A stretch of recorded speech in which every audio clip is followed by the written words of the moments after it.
রথযাত্রা উপলক্ষে বরিশালে গীতা স্কুলে বাৎসরিক প্রতিযোগিতা অনুষ্ঠিত। অংশ নিল অর্ধশতাধিক শিক্ষা প্রতিষ্ঠানের শিক্ষার্থীরা।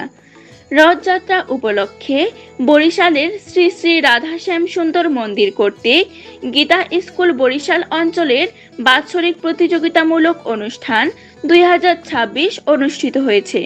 মন্দিরের সম্পাদক শ্রীপাদ বলদেব বলরাম দাস ব্রহ্মচারীর উদ্যোগে আয়োজিত এই প্রতিযোগিতায় বরিশাল অঞ্চলের প্রায় অর্ধশতাধিক গীতা স্কুলের শিক্ষার্থীরা অংশগ্রহণ করেন।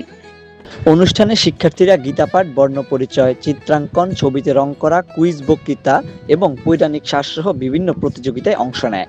প্রতিযোগিতা শেষে বিজয়ীদের মাঝে গোপী ড্রেস, পাঞ্জাবি ও চিত্রপট সহ বিভিন্ন পুরস্কার বিতরণ করা হয়। অনুষ্ঠানটি সফলভাবে সম্পন্ন করতে সার্বিক সহযোগিতা প্রদান করেছেন সনাতনী ঐক্য মহাসংঘ। আয়োজকরা জানান, শিশু কিশোরদের মধ্যে গীতা শিক্ষা, নৈতিক মূল্যবোধ ও সনাতনী সংস্কৃতি চর্চা ও বিকাশে এই ধরনের আয়োজন গুরুত্বপূর্ণ ভূমিকা রাখবে। নিউজ ডেস্ক, তপবন টিভি।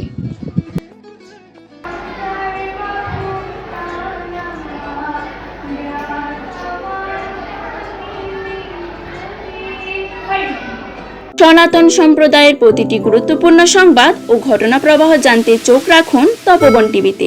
আপনাদের ভালোবাসাই আমাদের অনুপ্রেরণা।